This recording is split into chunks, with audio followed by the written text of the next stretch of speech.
Oh, I was born in Indiana, little town of Hartford City, and I moved to Chicago to teach. I was teaching at Notre Dame University. I went up to Marquette to get a master's degree, and when I came back, I went to Notre Dame, and I just really was not that enthralled with South Bend at the time, but I loved Chicago, because every time I'd come through Chicago to go up to Wisconsin, I would stop here, and this was the town, the toddling town. So I applied to Mundelein College and Rosary College and others, and I got a job at Mundelein College teaching communications and religion. So I had a background in philosophy and theology. Well, as soon as Roe v. Wade came down, I quit my job as an account executive for a PR firm. I'd quit teaching at Mundelein and was working for Sell-Seabolt. And had a nice office and everything, good job, had very interesting clients, Olivia Cheese, Shakespeare Fishing Tackle, Marlite Paneling, and so on. But when I read Roe v. Wade and Doe v. Bolton, the two Supreme Court decisions, I realized that the country was in big trouble because we had taken away protection of our most helpless citizen, most helpless person, the unborn child. But everybody knew life begins at conception. You know, they can ship a whole herd of cattle over to the United States in a little box because they're just fertilized eggs. And they come out to be cattle and take up a big field. So we're people from the very beginning.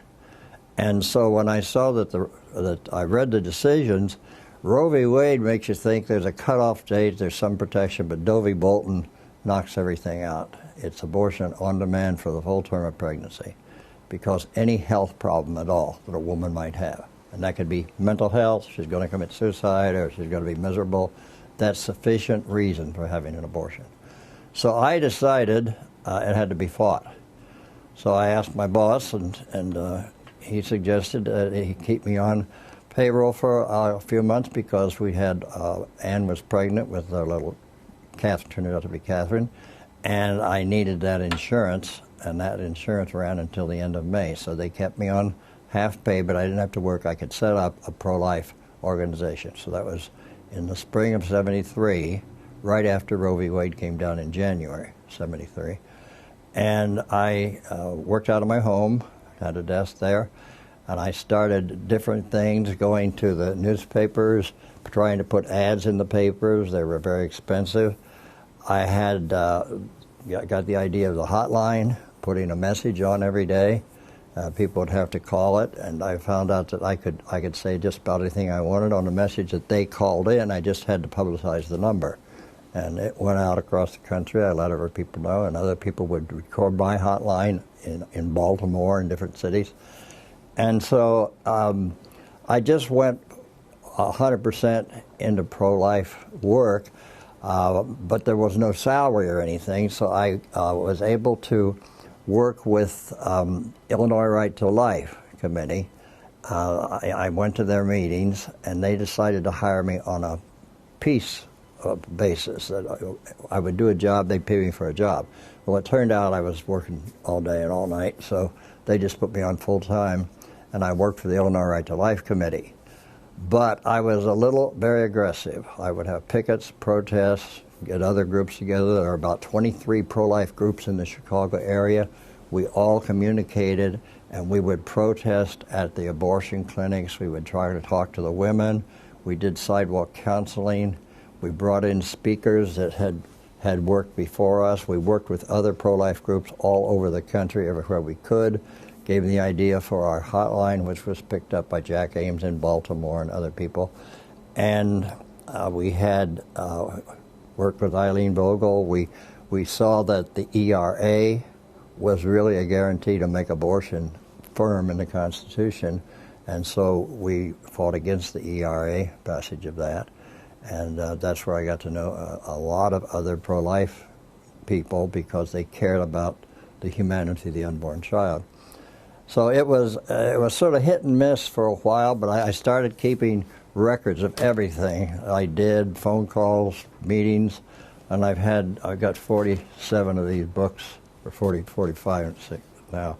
but going all the way back to '74, and it was busy. We were busy all the time because we found out who the activists were. Monica Miller and John Ryan from St. Louis and Sam Lee and people from all over the country that were doing the same thing we were doing. And so we formed a national pro-life action network, and we worked together. And once a year we would meet in some city, Denver or Appleton, Wisconsin, or Chicago, wherever. We'd all come together and exchange ideas, spend 2 or 3 days together, and then end up with a great big picket at an abortion clinic in whatever town we were in. We had gone to a meeting in the Federal Plaza where Henry Hyde was speaking. Now, this was in November of 1972, before Roe v. Wade. But there was an effort to liberalize the law in Illinois. And so Henry Hyde was giving a talk, and it was a pro-life rally. And my wife, Ann, wanted me to go. This was October. It was a beautiful fall day. I was going to stay home and listen to the Notre Dame game. But she said she'd promised a friend to go. So we took the 3 boys, and Ann was pregnant. We went downtown, and the first thing that I got was a flyer that was Right to Life. It was put out by Jack Wilkie in Cincinnati. And I looked at the pictures on it, and there was a barrel full of bodies of little babies. And it was clear to the top. There was a black plastic bag, and they were in this barrel with the bag. And one of the little babies in the corner looked like Eric's baby picture. And it just hit me. These are human beings, well-developed, beautiful little children, all thrown in this bag. They've just been killed. This was a Canadian hospital picture. But they were using it on that, and I just got trapped into, they can't do that. This happened in Canada. They can't do it in the United States. So little did we know that there were 2 cases before the Supreme Court right then, Roe v. Wade and Doe v. Bolton, one out of Texas, one out of Georgia.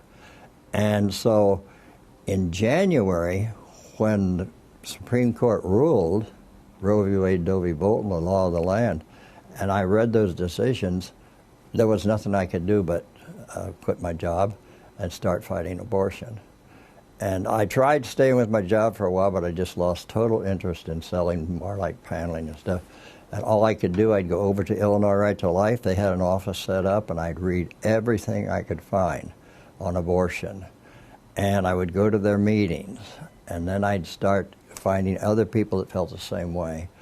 And I think the fact that my little girl turned out, Kathy, our first girl after 3 boys, I thought I was going to have a monastery because I had left the monastery. I was a Benedictine monk, and I thought I'm going to have a monastery full of boys. But then we had Kathy, and the fact that she was of no value. My government did not protect her. We could abort her right up until the day of her birth. She had no value in the eyes of the government that I had fought for. In the Navy in World War II, I didn't do much fighting, but I volunteered and got into the tail end, got the GI Bill and so on.